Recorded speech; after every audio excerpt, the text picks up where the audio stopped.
총선이 4개월 앞으로 다가온 가운데 오는 17일 예비 후보 등록으로 선거 일정이 시작됩니다. 하지만 선거구는 아직도 결정되지 않은 상태입니다. 원주 기업도시의 초등학생 수가 교육청 예측치를 훌쩍 넘겼습니다. 전문기관 용역 결과 초등학생 수가 실제 수용 규모를 웃도는 상황은 2024년까지 계속될 것이란 전망입니다. 내년부터 원주의 원도심 곳곳에서 개발과 정비 사업이 동시다발적으로 진행됩니다. 떠났던 사람들이 다시 돌아오는 이른바 도시 회춘화까지 기대되는 분위기입니다. 다가오는 인권 주간을 맞아 도내에서도 인권의 가치를 알리는 다채로운 문화 행사가 곳곳에서 열립니다.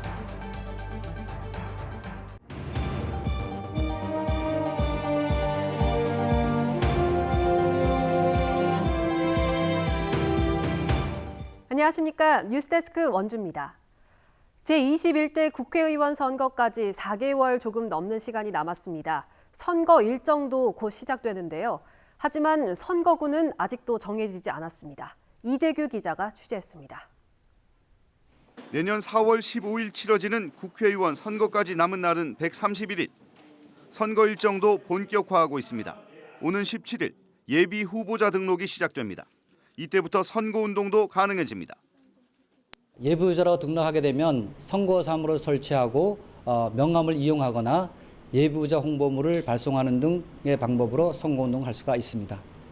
하지만 불법 인쇄물을 발송하거나 배포하면 안 됩니다. 음식물을 제공하거나 기부 행위를 하는 것도 불법입니다. 공직자 사퇴 시한은 내년 1월 16일이지만 하루라도 빨리 선거운동을 하기 위해 예비후보 등록이 시작되는 이달 17일 전에 직을 사퇴하는 경우가 늘 것으로 보입니다. 하지만 아직까지 선거의 기본 틀도 마련되지 않았습니다. 선거구조차 확정되지 않은 상황입니다. 17대는 선거 37일 전, 18대 47일, 19대 44일, 지난 총선에서는 42일 전에야 선거구 획정 작업이 마무리돼 이번에도 비슷한 전철을 밟지 않을까 하는 우려가 나오고 있습니다. 지역구와 비례대표 의석수에 따라 도내 지역구 국회의석 8석을 유지할 수 있는지 여부도 모르는 상태가 계속되고 있습니다. 국회의원 선거일에는 횡성군수와 춘천시의원, 홍천군의원 등 3곳의 재보궐선거도 함께 진행됩니다. 대법원 판결 결과에 따라 고성군수와 춘천시장 재보궐선거 여부도 결정됩니다. 총선 시계는 움직이는데 총선 지역구는 결정되지 않은 구태. 결국 피해는 유권자들에게 돌아올 수밖에 없습니다. MBC 뉴스 이재규입니다. 기업도시 내 초등학생 수가 급증하면서 학교의 수용 능력을 넘어선 지 오래입니다. 교육당국이 대책 마련을 위해서 전문 기관의 학생 수 예측 용역을 의뢰했는데요. 교육청 예상치의 2배를 넘겼습니다. 현실을 반영하지 못하는 수요 예측 시스템이 신도시 학교 문제의 원인으로 지목되고 있습니다. 권기만 기자가 보도합니다. 원주 기업도시에 있는 유일한 초등학교 섬강초에는 45개 학급 1,315명이 공부하고 있습니다. 2020년 기준으로 기업도시에 1,044명이 공부할 36개 학급이 필요할 것으로 전망됐지만 학생 수가 예상치를 훨씬 뛰어넘어 내년부터는 학급 수가 54개로 늘어납니다. 지금 섬강초 최대 54학급? 그건 최악입니다. 54학급 특별실 없이 운영하는 거. 근데 이제 그 학부모님들 입장에서는 가까운 곳에 자녀가 다니기를 원하시기 때문에 외부 용역기관이 여론조사를 통해 실시한 수요 예측조사에는 예상치의 2배가 넘는 최대 2,510명으로 나타났습니다. 2021년 가칭 기업 2초교가 개교하더라도 2024년이면 초등학생 수가 3,885명까지 늘어나 47개 학급이 부족한 상황입니다. 근본적인 대책을 요구하는 목소리가 거세지만 교육부는 학교 추가 설립 등의 선제적 조치에는 부정적인 입장만 고수하고 있습니다. 그래서 그 부분은 아마 저희뿐만 아니라 다들 똑같은 생각이어서 의견을 계속 저는 이제 개진하고 있다고 들었어요. 그래서 근데 교육부 쪽에서 딱히 이제 지금 아직까지는 그런 거에 대해서 특별히 원주교육지원청은 우선 다음 학기부터 기업도시에 거주하는 초등학생 793명을 시내 5개 학교로 분산 배치하고 통학버스를 운행하기로 했습니다. 교육청은 가칭 기업 2초교가 개교하는 2021년이면 상황이 나아질 거라고 전망하고 있지만 이마저도 일부 학생들이 인근 작은 학교로 분산돼야 한다는 전제를 깔고 있습니다. MBC 뉴스 권기만입니다. 내년부터 원주 원도심 곳곳에서 대규모 사업이 동시다발적으로 진행됩니다. 완벽한 탈바꿈을 통해 떠났던 사람들이 다시 돌아오는 이른바 도시 회춘화가 기대됩니다. 보도에 조성식 기자입니다. 과거 원주 지역 경제와 생활의 중심이었던 원도심. 하지만 곳곳에 신규 택지가 조성되면서 이제는 낡은 건물과 빈 점포가 즐비합니다. 재개발 소식도 없어 사람들이 하나둘 떠나고 있는 상황. 원주시가 원도심 활성화를 위한 사업을 그야말로 동시다발적으로 실시합니다. 원주 학성동과 중앙동, 봉산동이 잇따라 도시 재생 사업에 선정되면서 국비 등 800억 원 이상의 예산이 투입돼 전면적인 리모델링을 진행합니다. 도심을 관통하는 원주천이 지난 8월 국가하천으로 승격됐고 이를 기반으로 정지마을에는 대규모 호수공원 조성 사업이 1,800억 원 전액 국비로 추진됩니다. 인접한 일군지사 이전 부지 개발에도 긍정적 요소로 작용하고 있습니다. 도심 수변 공간이 부족해 항상 아쉬워했던 시민들에게 물을 테마로 하는 도심 속 친수공원에 다양한 문화, 레저, 관광시설들을 제공할 수 있게 될 것입니다. 내년 말 중앙선 폐선 이후 원주역 일대에는 테마별 관광단지가 들어서고 터미널이 떠난 우산동에는 당계천 복원 사업이 시작됐습니다.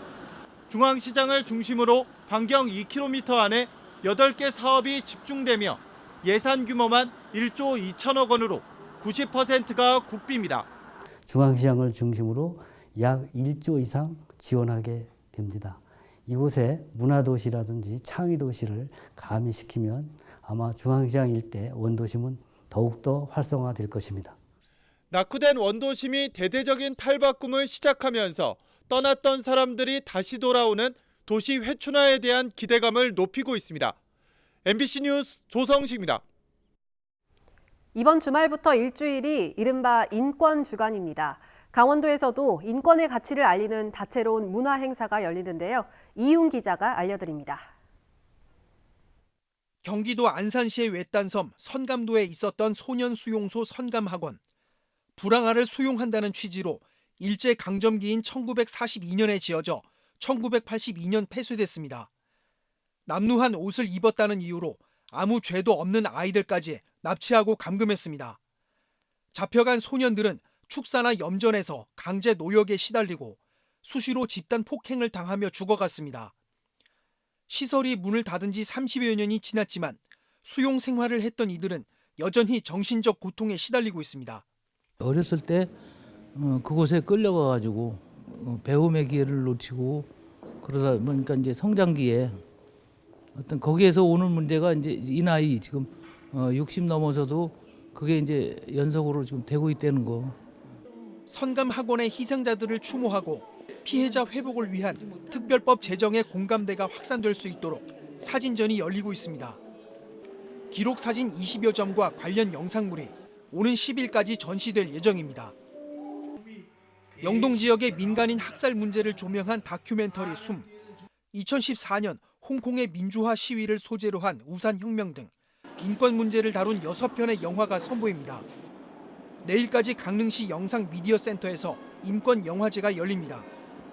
지역에서 제작한 노인 문제를 다룬 단편 영화하고 청소년들이 직접 만든 청소년 문제를 다룬 단편 영화 섹션이 있고요. 오는 10일 세계 인권의 날을 맞아 춘천과 원주, 정선에서도 인권의 가치를 알리는 다채로운 문화 행사가 마련됩니다. 강원도는 이번 주말부터 한 주간을 인권 주간으로 정하고 다양한 행사를 통해 인권 가치 확산의 분위기가 조성되길 기대하고 있습니다. MBC 뉴스 이웅입니다.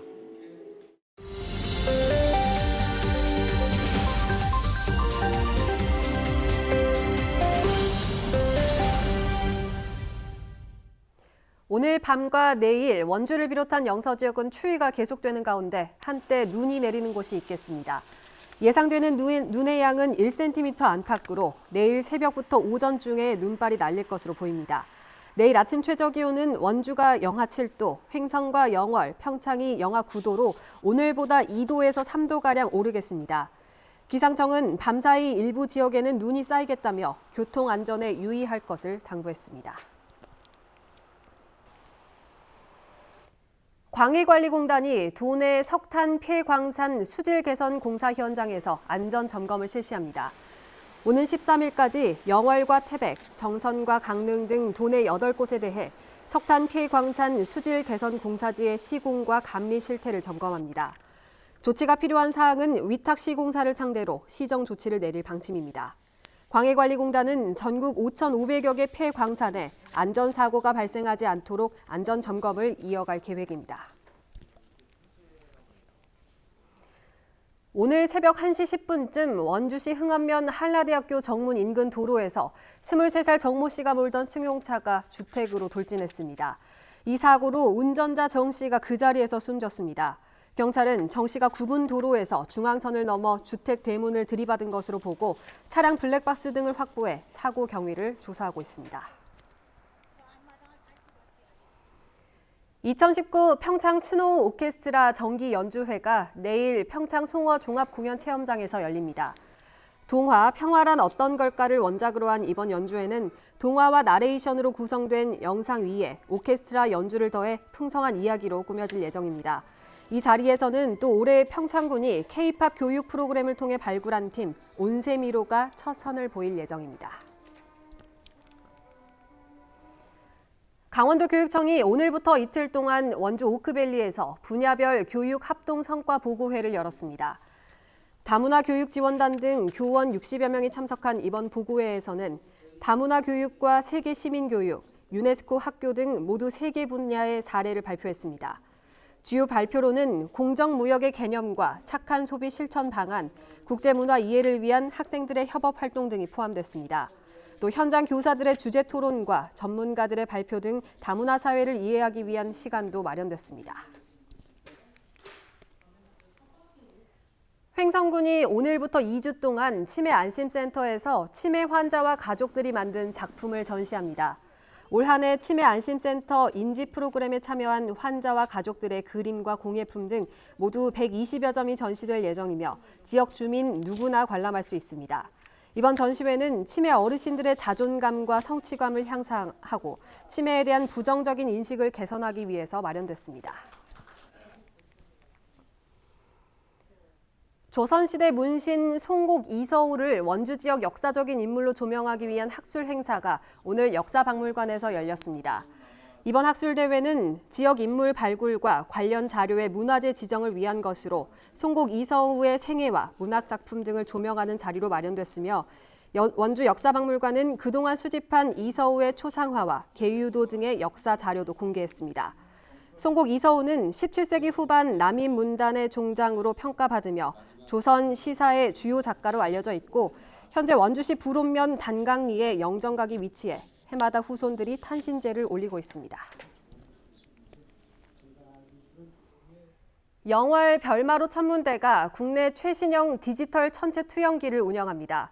별마로 천문대는 지난 3개월 동안 12억 원 규모의 천체 투영실 리모델링을 거쳐 별자리와 은하수, 행성의 움직임을 디지털 영상으로 표현하는 최신형 천체 투영기를 설치했습니다. 오는 10일부터 천체 투영기를 본격적으로 운영하고 전문 강사 설명에 맞춰 디지털 효과를 낼 예정입니다. 소나무 재선충병 예방을 위해서 영월 산림당국이 소나무 이동 경로에 대한 특별 단속을 실시했습니다. 영월 구규림관리소는 영월군과 경찰과 이틀 동안 목재 가공업체와 조경수 판매업체 등 14곳에 대해서 소나무 이동 경로를 조사했습니다. 소나무류 생산과 유통 자료를 보관하지 않으면 200만 원 이하의 과태료가, 반출 금지 구역에서 들여오면 1년 이하의 징역 또는 1,000만 원 이하의 벌금을 받을 수 있습니다.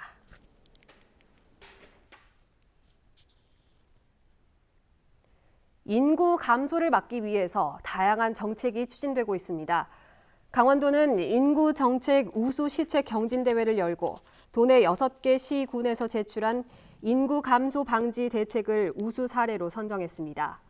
최우수상 3천만 원 등 총 9,700만 원의 시상금도 지급됐습니다. 지난해 도내 출산율은 1.07명으로 전국 합계 출산율인 0.98명보다는 많았지만 도내 12개 시군이 초고령 사회에 들어갔고 이 중 10개 시군은 지방 소멸 위기에 처해 있습니다.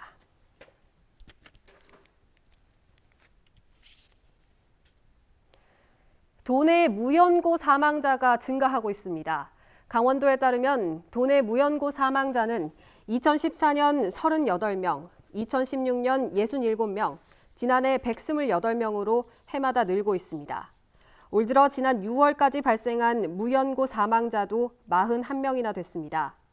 이는 충북과 세종, 대구에 이어서 전국에서 네 번째로 높은 증가율입니다.